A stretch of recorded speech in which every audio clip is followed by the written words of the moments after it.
Special thanks to our promotional partners at the American Philatelic Society. The APS is the largest stamp collecting organization in the world, supporting collectors of any level worldwide. For more information about membership and APS services, visit stamps.org. I'm Charles Epting from H.R. Harmer in New York City. I'm Michael Cortese of NobleSpirit in Pittsfield, New Hampshire. And this is Conversations with Philatelists. Now, Michael, what people are seeing right now is B-roll from Great American Stamp Show in Chicago, Illinois this past weekend. You and I had a great time there. Yep. And we were able to get some great interviews as well that I'm really excited to share with people. First and foremost, Vince King, one of the greatest collectors and one of the nicest people I know in this hobby, walked us through his exhibit, which is revolutionary in more ways than one. It won most popular. It's truly the most incredible exhibit I think I've ever seen at a stamp show for many reasons, but I'm going to let him do a lot of the explaining and tell us exactly what we're seeing. But then who are we going to be talking to? Then we're talking to Ken Martin from the APS, Scott Tiffney, APS, and Daniel Mallard from Mallard Stamps. One of our fellow stamp YouTubers who we had the chance to meet in person for the first time, which is very exciting. So before we turn it over to them, one last thing we do want to mention. There are slight audio issues with this episode, which we do apologize for. We had a couple hiccups, We had a couple of hiccups. We're so used to doing these things over Zoom when the computer records it for us that it's made our lives too easy. So we do want to apologize for the audio. If there's anything that you can't understand, leave a comment. We'll make something up. We did unfortunately lose a couple interviews. We did, but we don't have to. We don't have to do that. We just focus on what we have. And again, let's turn it over to Vince King, Daniel Mallard, Scott Tiffney, Ken Martin. This is a lot of fun. Let's give it a go. Yeah, absolutely. We're here at Vince King's exhibit with Vince King himself. Vince, first and foremost, what is the title of your exhibit? My exhibit is In the Beginning, Tombeau Money, which is the French word for the stamp mania. And it concerns the mania of collecting that came about by the proliferation of postage stamps starting in 1840. So your exhibit sort of has two components. You've got classic, worldwide, single franking covers, and then you've got ephemeral material related to the development of the hobby itself. So how did this come together? Were you collecting these covers and then worked them into an idea you had, or did you have the idea and then started tracking things down? What's sort of the genesis of this collection and exhibit? I have collected for a long time. I've generally collected specialized areas, and the specialization got too focused for me, and I lost interest in some areas. And I have become a generalist collector as I've gotten older. So I began to collect classic early issue stamps on cover from 1840 to 1860. I also started a used worldwide stamp collection. It was trying to find an album to put it in, and I didn't want to buy a current album that was 60 volumes and had 5 million stamps in it. So I started buying older albums, like 1862, 1865 dated albums, because there's very few stamps in them. And this sparked the interest of the early collecting phenomenon, and that's what got all of this started. And I was trying to put together the thread to tie all this together. Most people start collecting something, the world, and then specialize on something. That's right. You get the specialization out of the way, and then you start collecting the world. Well, somewhat. I mean, as a young child, a Cub Scout Boy Scout, I did collect worldwide, but then you get rid of all those and start becoming specialized. And then I got tired of that. So how long did it take you to put this together? First to get the items, but then to actually put them on the display itself? Oh my gosh. The items, specifically the covers, I've probably been collecting for 8 to 10 years. The albums, I've probably been collecting for maybe 5 years. And then once I came up with the idea and the thread kind of gelled for this exhibit, I started focusing on the other items, which are very difficult to find. Before we get to the last couple of frames, which are the showstoppers, I think, very innovative. The covers themselves, there's a lot of heavy hitters. I'm looking right now, there's a Bullseye, there's a Zurich, there's a Double Geneva, Missionary, Basil Dove, Missionary, St. Louis Bear. Do you have a favorite, and do you think there's a most important cover? Is there one that really One that, again, personal favorite, and in terms of storytelling, one that you think is, what was the hardest to find? Oh my goodness. We're hitting you with a lot. There are a lot of wonderful U.S. covers available in the U.S. frequently. I would say that the foreign covers are harder to find, just because you have to go to foreign sources for them. I can't really tell. If you were to ask me what's my favorite cover, I don't know that I have a favorite cover. Is it one that took the most work to find? One that you had in mind for a long time that you were waiting for them? Because the quality as well, you won't just buy any Basil Duff cover that comes out. That's correct. Brazil was very difficult to find. There's very few of them in good quality. The bullseye. There's very few of them in good quality, and they're tightly held by a small group of people. So I was very proud of that cover. Did you buy that at auction? Or? I bought it at auction in Stockholm. So the first 4 or so frames are not. If somebody came to a stamp show, this is what they expect to see. It's covers mounted on a page in chronological. As we get towards the back half of the exhibit, which, do you mind if we head down that way? This is where it gets groundbreaking and revolutionary, in my opinion. Because the first thing that sticks out, literally, is this. This is the oldest surviving collection of stamps for the United States. Documented, yes. Documented. There could always be something out there in a barn or something, but this was a schoolboy who basically just pasted stamps inside one of his school books, correct? That's correct. Forgetting the item itself, this box is brilliant. This extension from the exhibit frame. How much of your own professional background led to your development of the three-dimensional frame? All of it. I'm an engineer by education, and I build things in my garage all the time. But I just knew that it could be done, and I built acrylic, and figured out a way to attach it to the frames. I'm very happy about that. How long did it take you to find this item in particular? How long were you looking for it? Was it something you just stumbled upon? I wasn't looking for it, but I knew it existed, and I knew who had it, and I contacted the gentleman, and he was very gracious to me, and finally sold it to me. So, as we move further, the last 2 frames are exclusively three-dimensional. They're masterpieces of engineering. They're not masterpieces. In my opinion, they are. But can you talk to sort of, you've got this transition from, again, the classic single franked covers into, this is really where the Tom Romani takes over. This is where we start getting illustrated catalogs, sheet music, board games, everything. Talk about sort of how you bridge the gap from the covers themselves into this mania that swept the world in the 1850s, 60s. Well, the exhibit is chronological, because that's the way we're talking about the proliferation of stamps and how those stamps created this mania, like the theme of 80 or whatever. That's the way it worked.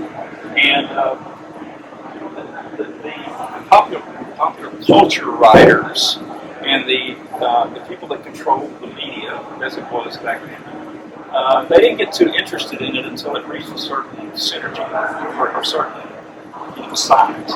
And none of that happened until about 1856 or 58.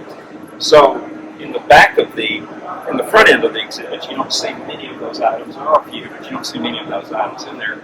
And not until about 5960 do you see the media taking notice of this, and all this exploded at that point. And that's why the exhibit is backloaded with that kind of material.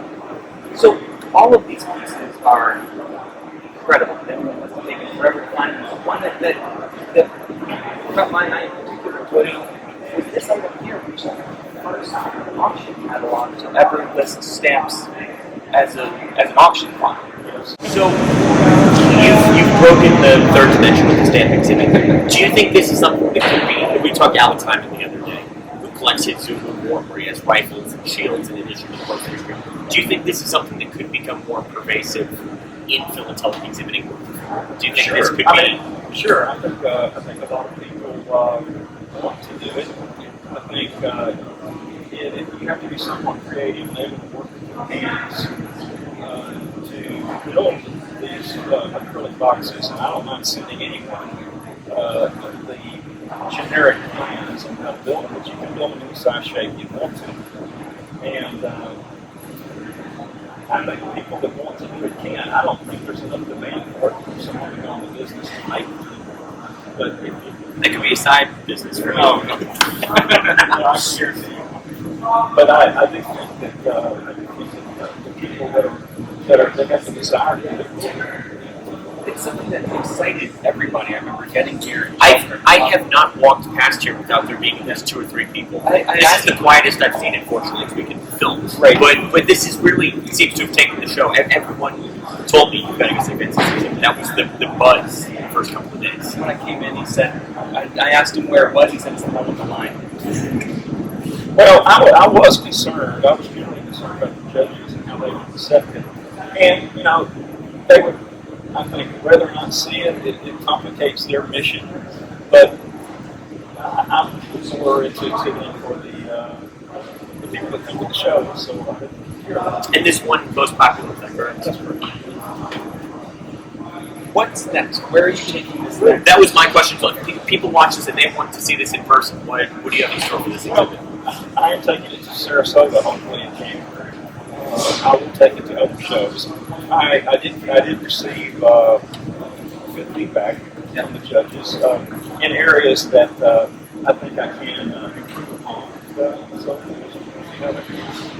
Vince, thank you so much for taking the time, and congratulations on the most magnificent exhibit I've ever seen in a stamp show. Honestly, thank you.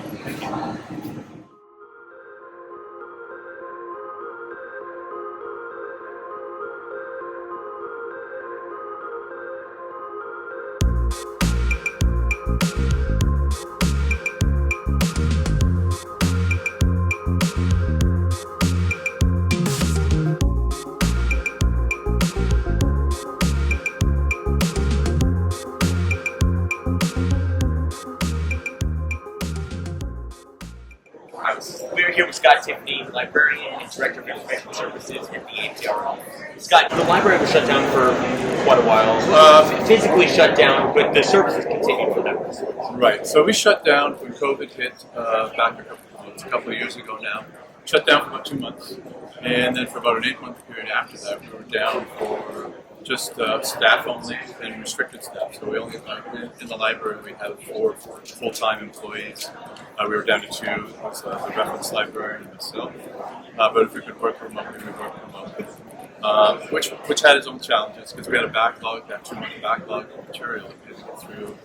Now we're open again. We sort of slowly went through stages. We're back to normal. And looking forward to the next year for the library, anything people can expect and what we can look forward to? Well, other than the great service that we always come to expect. We're really excited about the digital library. It's sort of the project that Scott English has sort of given me in the next 12 to 18 months. We have a backlog of journals. If you're not familiar with the digital library, it's a catalog of digital resources and text that you can search. And we have 9 journals in there now, but when COVID hit, it took time to sort of reach out to organizations and clubs. And I've heard back from 48 now. I got another sort of yesterday. So I have 48 journals that are ready to go in one form or other. Either they're still in paper form, or digital form, or they're a combination of both. So we have to work out those logistics. But we're really excited in the next 12 to 18 months to get all, if not most of them, into the digital library. I've also heard back from some publishers and authors.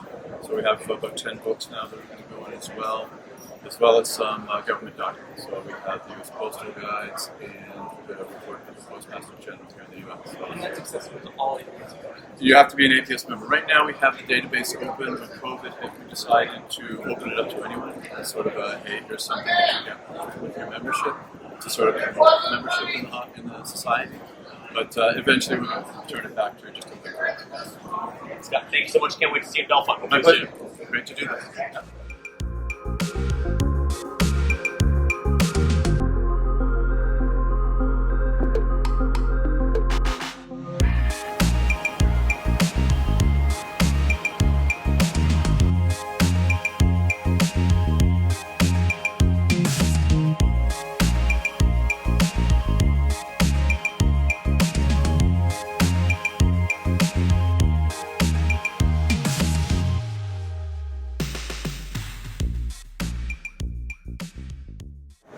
Ken Martin, Director of Expertizing. Ken, what number APS are you? I've been at every one since 1996, every APS show, and a few earlier than that. So you've got some experience. You've Yes. got a leg up on most people here. Yes. How has Chicago been for you so far? It's been a nice show. I mean, I do believe that the COVID-19 has affected the attendance and the number of booths. But at the same time, there's a lot of people that are just delighted to be at the stamp show. They haven't been at any for at least a year and a half, maybe closer to 2 years. It seems, and even though the numbers might not be where they were, the hunger and many of them have build up funds, I think, or whatever. Or we talked to a couple of dealers who had their best single day ever. Right. I mean, so even though the attendance may not be what we would normally expect for a Chicago show, people have come with money and are willing to spend it.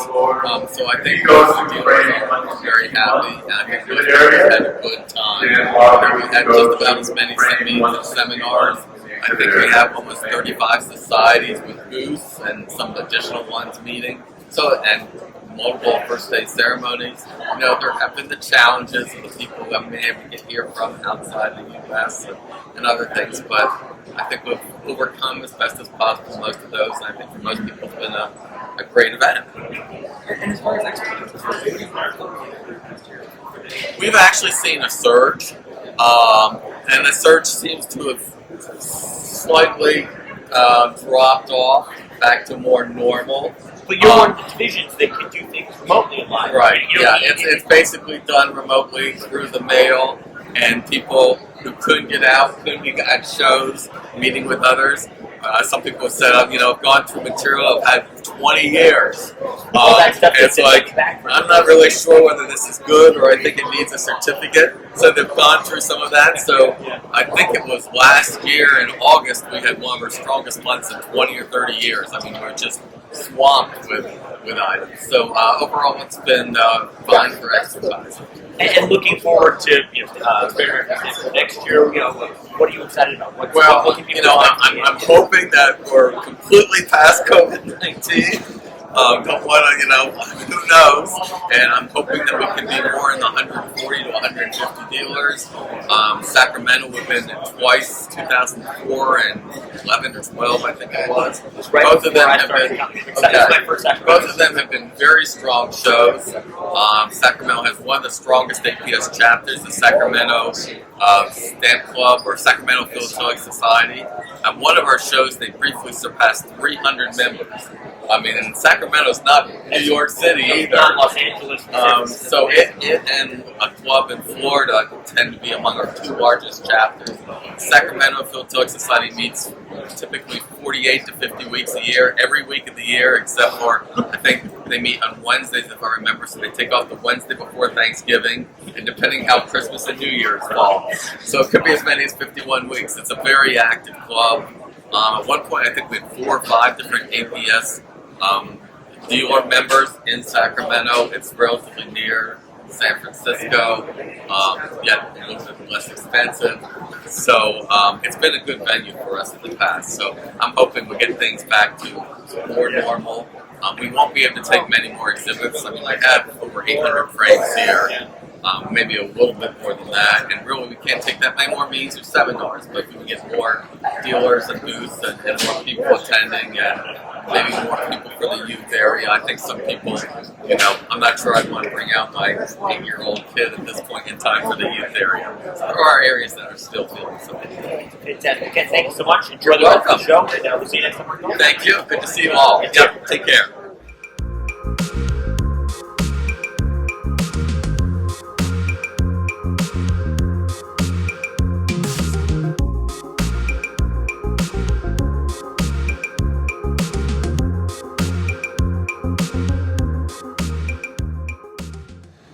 All right, Mallard, we're here at your first stamp show, not just your first APS show, but your first stamp show in general. What are your first impressions? What can you tell us? You were running around yesterday, getting to meet everyone. Walk us through what this is like for you. Yeah, so I have never been to any sort of show before, period, right? So I walk into this room, there's all these, I knew there were booths, I did some research on it, but I didn't know just the amount of stamps and booths and people. I had no idea that this would be the norm. Right? Yeah, the plexiglass. It kind of blows your mind a little bit, but then it also gives you hours and hours of just enjoyment looking at like valuable stamps and stamps that like need to fill your collection and all those things. And the people here are awesome. The people here are so nice.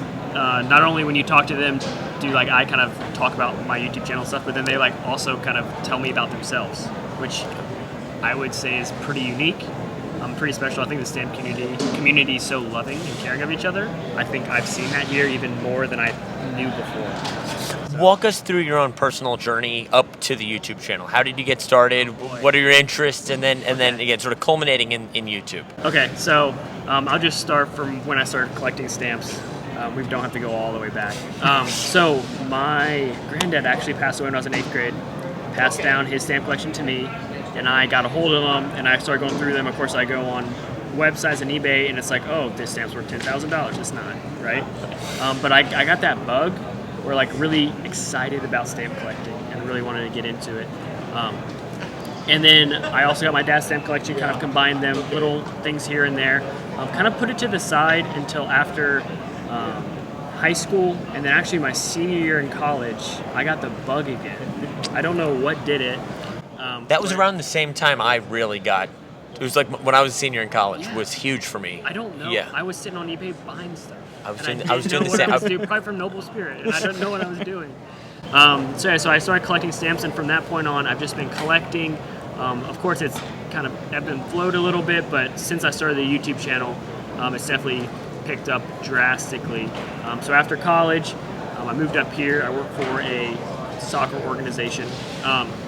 And in my spare time, I'd go to antique stores, flea markets, X, Y, and Z, try to pick up stamps, try to find stamps. And then last summer in July, my friend was doing a fitness YouTube channel, and she was doing pretty well. And then I bet her probably like Chipotle that I could get more subscribers than her. That's a good bet. That's a great bet. That's a great bet. And she said, what are you gonna do it on? And like I was like, what can I do? And I was like, I'll just do it on stamps, because I think there's a lot of stamp details that normal people like me when I was growing up didn't know.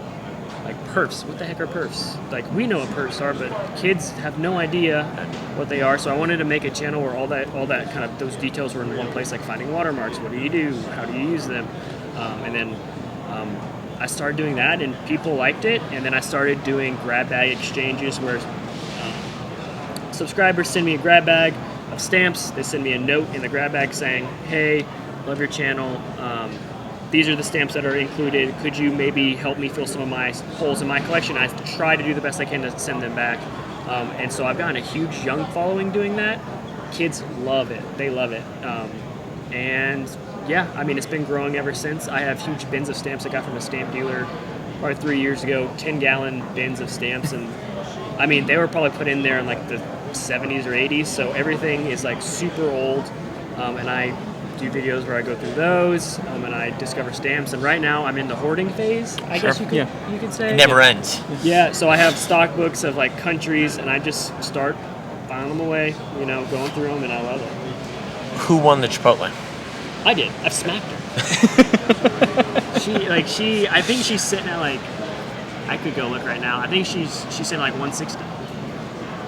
Yeah, and I actually made her be the person that's like, because she's probably like an 89. I made her subscribe to be the 90th to win. So a couple more hours here at the show today. What are you looking for? What you're talking about maybe your eyes on a couple of things. So what else do you hope to accomplish at your first stamp show? So yesterday was a lot of kind of networking and just meeting people, and just I wanted to go around the booths and talk to them about their most interesting stamp, see the history behind it, because I'm a big history guy, which I think also helps in the fact collecting stamps, they're all little pieces of history. So I think that's another reason why I was drawn to it. So today I'm probably going to walk around. There's a few stamps I have my eyes on, not the 118 inverted one, but so I don't know. We'll see what happens. So you said you started to get back into it senior year of college pretty heavily. You're 27 now. So why now? What brought you to your first stamp show this year? So once was it the channel or kind of. So like I have a stamp mentor. I call him my stamp dealer. Okay. He lives in Glen Ellen. And he always talks about stamp shows. He loves them. He comes here. He's probably been here. I haven't texted him, which is dumb. but he might even, he probably has been here kind of poking around. But I heard about him, and then I started doing the channel. I started meeting guys like you, and then I've actually, like yesterday, I would be talking to a dealer, and then the person beside me like, oh, you're Mallard. And it's like someone who watches the stuff. And like that's been really fun to do. And I plan on coming to as many stamp shows as I can in the future. The thing that brought me here was definitely like meeting people I know, and it's close. Yeah. Right? I live in Chicago. It's in Chicago. I'd be missing out if I didn't come. Yeah. I knew that. So do you see yourself going to more shows in the future if time and family and everything allows for it? So, so I do plan on going to more shows. Me and my wife are about to have a kid in December, so just a heads up on the channel. I don't know what's going to happen, okay, like post-kid. Yeah. But, I'm going to continue to just kind of grind on YouTube. I love it. I love helping people out. I've built relationships on YouTube just by messaging people and talking to them. I have some friends on, like, they're my friends. Like, I consider them my friends, so it's been fun. We found the same thing with commenters. It's crazy that... Yeah, I hope that they feel like I'm their friend too, and like I said, meeting some of those people here was so special to me. Yeah. It made me feel like, not like good about myself, but like, man, this is an awesome community, like the stamp community. Like I drive that on my channels, like we are a community that just takes care of each other and tries to help each other and to like learn, because I don't know everything. People know a lot more than me, and I want them talking and them in the comment section sharing. So, yeah. What has been the most exciting thing you've learned since you started the channel? So exciting thing. I mean, I've learned more about how to do videos. Yeah. Originally, I had the camera the wrong way. I didn't know that. Like all these little details about doing videos, and you guys know my videos are super simple. But that's all you need. You go. Yeah. There's no. It's straight. That's what I love about. I guess that would be the most interesting thing is I don't have to do a ton for people to like appreciate it. Yes. Like a stamp can speak for itself. Yeah. And like the excitement of like searching through stamps and seeing what you can find like speaks for itself. I don't have to do a ton because I think this, like I said, the stamps do the talking for me. Yeah. I'd say. So thanks for helping me get there. Yeah. So we'll put a link obviously, but where can people find you? Mallard Stamps on YouTube? Yeah, Mallard Stamps on YouTube. That's all I got right now. I do have an email, mallardstamps@gmail.com. If you want to send me questions, I get pictures of stamps are like, is this worth anything? Most of the time it's like, of course not. But I do it in a much nicer way than that. Sure. So, but yeah, that's all I have right now.